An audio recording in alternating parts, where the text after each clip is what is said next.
आता जी मोठी बातमी समोर येते, अखेर धर्मेंद्र प्रधान यांनी राजीनामा दिलेला आहे। आता जी सर्वात मोठी बातमी आता समोर येते, केंद्रीय शिक्षण मंत्री धर्मेंद्र प्रधान यांनी अखेर राजीनामा दिलेला आहे।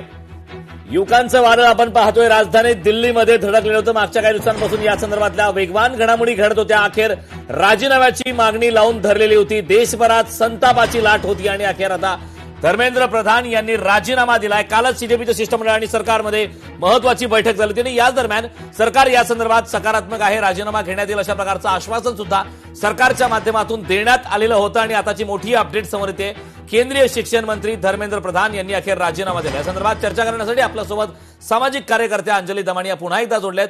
ताई, लोकशाही मराठीमध्ये आपलं स्वागत आहे। आताच थोड्या वेळापूर्वी आपण चर्चा केली होती, अखेर आताची मोठी बातमी समोर येते, धर्मेंद्र प्रधान यांनी राजीनामा दिलाय।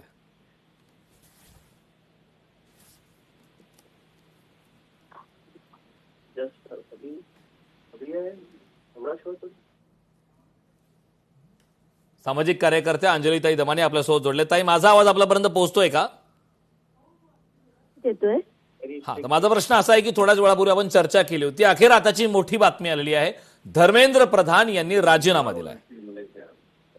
मला खूप खूप खूप आनंद होतोय आणि कुठेतरी असं वाटतंय की आता आशुतोष, सौरभ आणि अभिजित यांच्या बरोबर असंख्य जेवढे तरुण तरुणी सगळे रस्त्यावर उतरले होते, सोनम वांगचुकजी, इतरही संघटना, ज्यांनी हा आवाज उठवण्याची ताकद दाखवली, त्या प्रत्येक माणसाला त्याचं अभिनंदन आणि मनापासून अभिनंदन।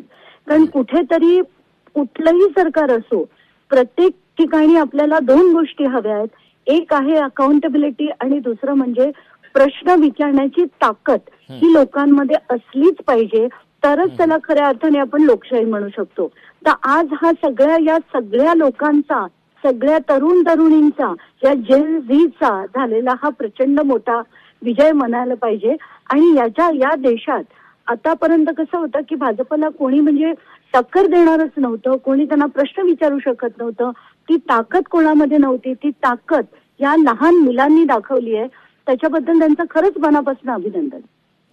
नक्कीच ताई, आपण पाहतोय की सर्वात मोठी जी मागणी होती केंद्रीय शिक्षण मंत्री धर्मेंद्र प्रधान यांच्या राजीनाम्याची होती, तो राजीनामा अखेर आता दिल्याची माहिती मिळत आहे। त्यामुळे आता यानंतर आंदोलनाचं नेमकं काय स्वरूप असणार आहे हे पाहणं महत्वाचं आहे। आपण नेमकं काय आवाहन कराल, कारण देशभरात जी काही परिस्थिती आपण सध्या पाहतोय, अत्यंत भीषण परिस्थिती आहे, ठिकठिकाणी आंदोलन होत आहेत, दगडफेक होत आहेत, लाठीचार्ज होतोय, आता आपण काय म्हणाल याबद्दल? नाही, मला असं वाटतं की आता आंदोलन करण्याची काही गरज उरलेलीच नाहीये, कारण 3 जे मुद्दे होते, पहिलं म्हणजे राजीनामा जे नॉन निगोशिएबल होतं, त्याच्याबरोबर सगळ्या जेवढे 21-22 मुलं ज्यांचे प्राण गमावले होते त्यांच्या कुटुंबाला 1-1 कोटीचा जो हे पैसे देण्याचं सरकारने मान्य केलं होतं, आणि सगळ्या ज्या लहान मुलांवर ज्यांच्यावर लाठीचार्ज केल्यानंतर सुद्धा FIR केले गेले होते त्यांच्यावर कुठलीही कारवाई होणार नाहीये असं लिखित स्वरूपात सरकारने सोनम वांगचुक यांना दिलं होतं।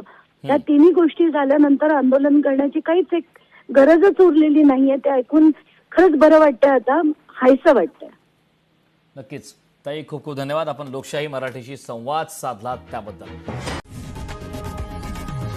लोकशाही मराठी ऐका, पहा, जागरूक रहा।